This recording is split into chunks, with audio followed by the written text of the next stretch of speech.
If you took a poll of smartwatch owners today and asked them which watch they use, it's very likely they'll tell you it's an Apple Watch, just like this one. Apple has become the dominant force in the smartwatch market, and it's hard to believe it's only been 10 years since Tim Cook took the stage in 2014 to unveil the very first Apple Watch. At the time, it was pretty revolutionary. The original Apple Watch came in 38 and 40mm case sizes, smaller than they are today, was accurate to a universal time standard, and it already had a lot of the advancements we probably think of coming a little later in the Apple Watch's life cycle. Email, calendar, maps, music controls, and weather were a given, in addition to the optical heart rate monitor essential for health tracking apps, but it also had Apple Pay on your wrist and the Photos watch face. That's in addition to the speaker and mic, magnetic charging, and more. The concept of closing your rings was first introduced, subsequently aped by competitors like Samsung, the Taptic interface which dictates how you interact with apps,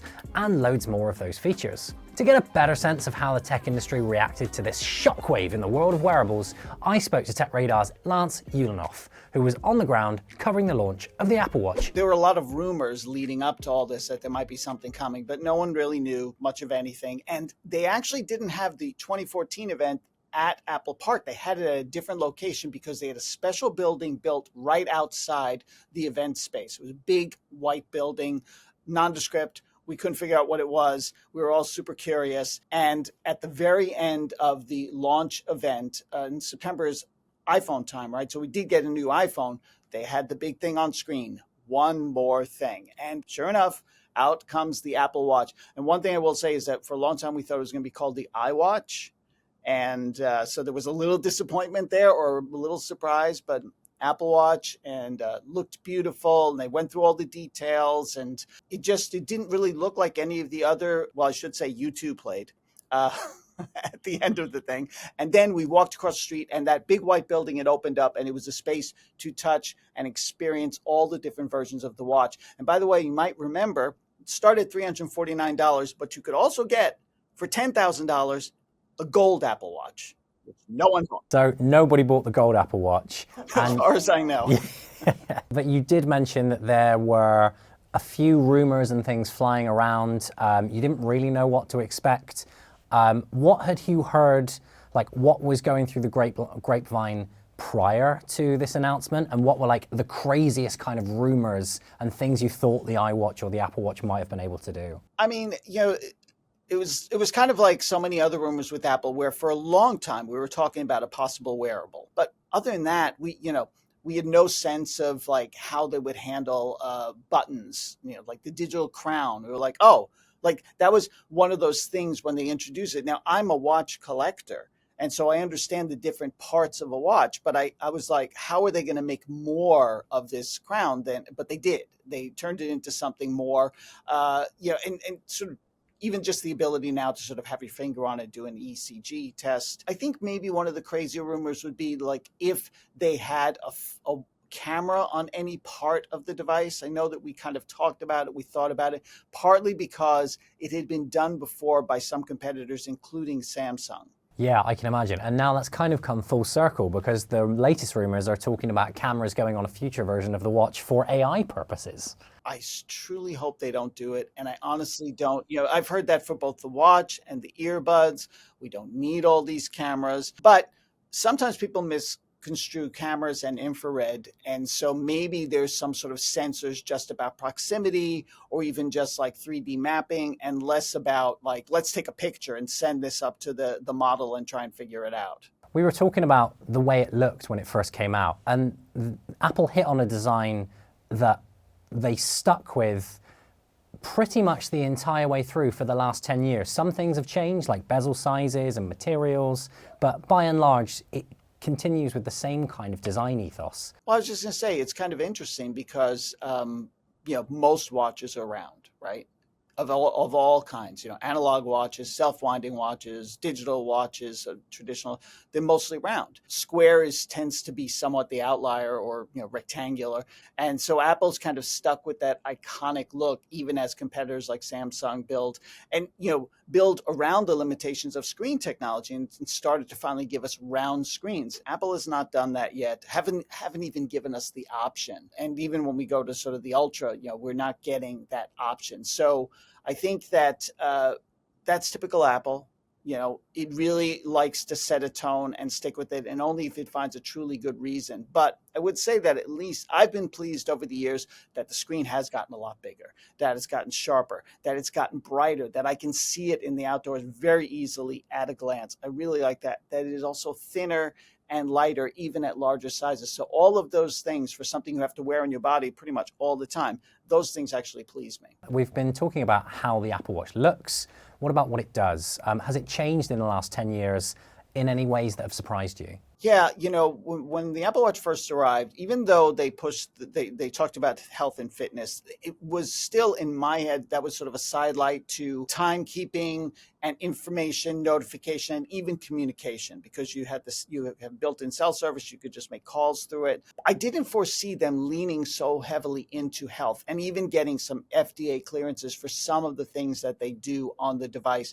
And for Tim Cook, the CEO, this is actually, I think, the most important part of Apple Watch for him, that this technology is about health and wellness, and that sometimes we've heard reports of it saving lives. When it finds arrhythmia, detects that somebody has actually fallen or been hurt or been in a crash. For sure. And for my last question, you've been a journalist covering Apple for a very long time now, certainly over the lifetime of the Apple Watch, over the last 10 years.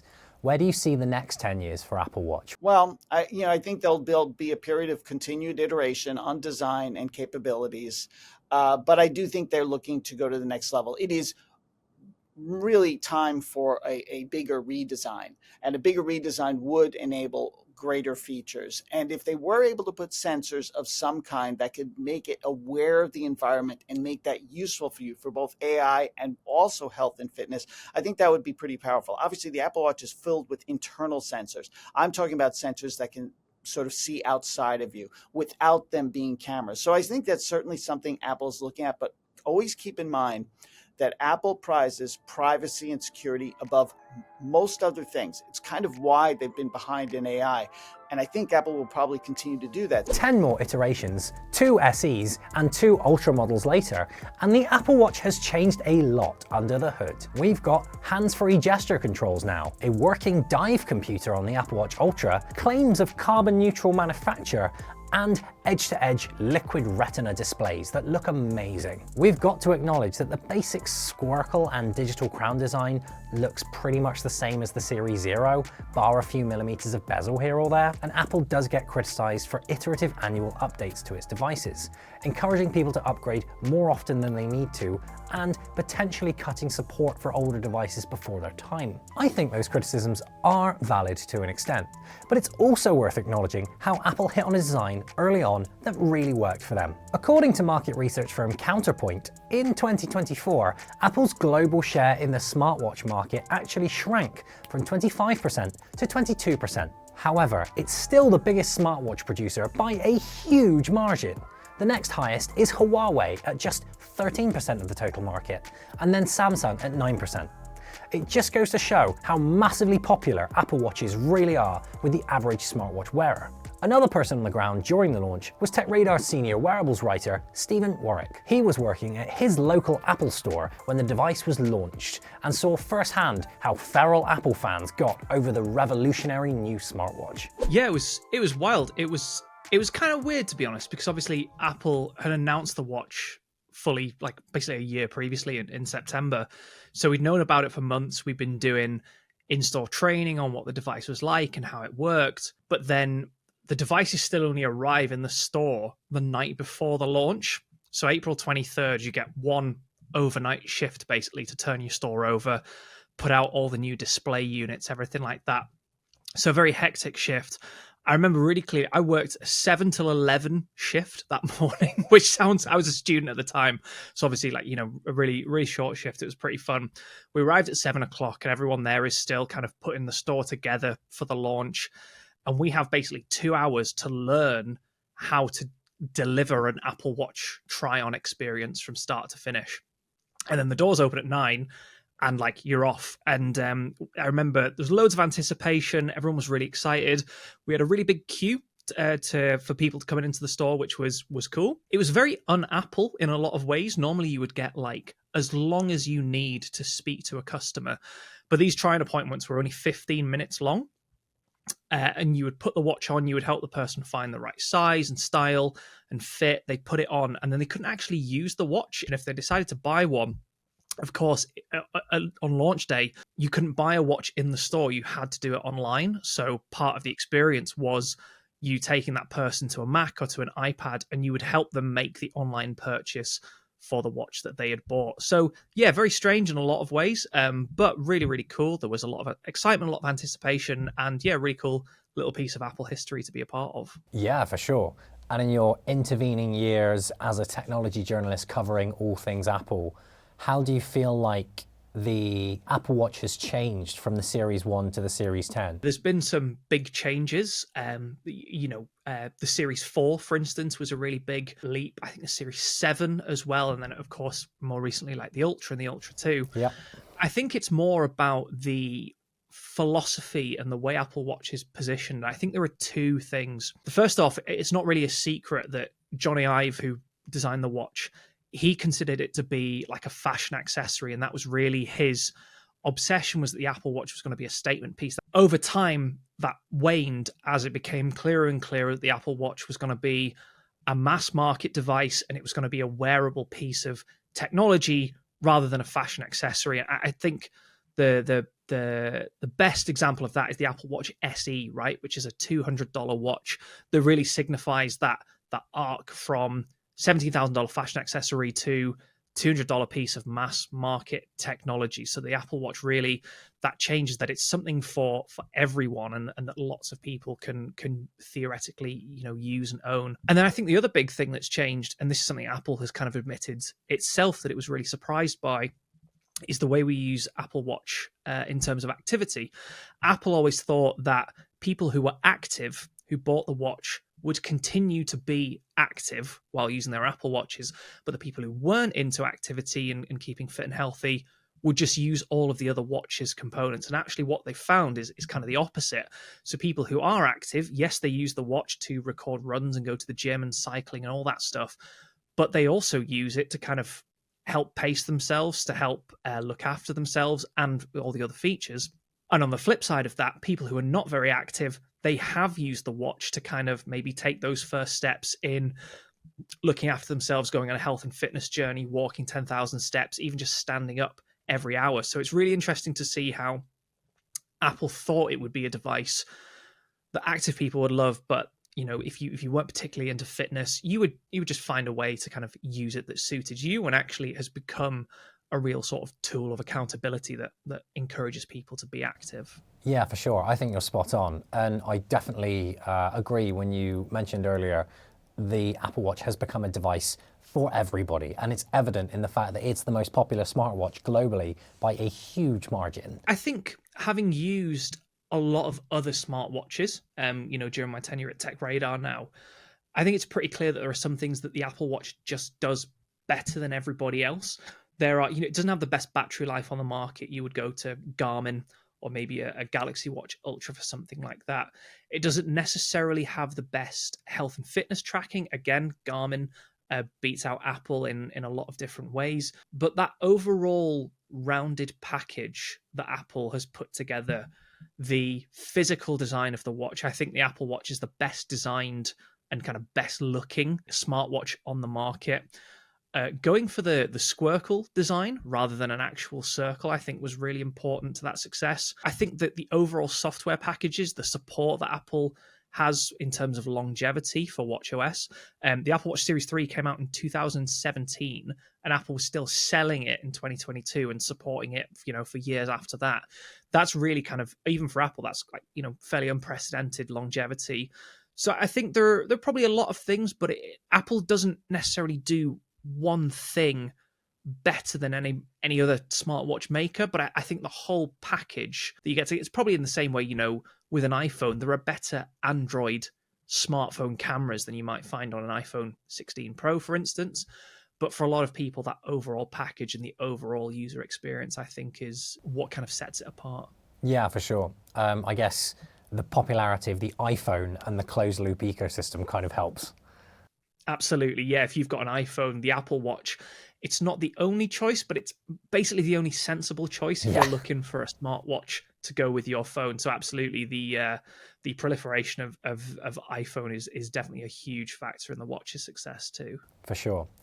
Finally, I know you use the Apple Watch Ultra 2 as a daily driver at home, in the gym, all that good stuff. How has the Apple Watch and all its functionalities personally affected you or personally changed your life? Yeah, there's a couple. I think it maybe goes back to what I was saying about exercise and activity. For me, I think there's a couple of things.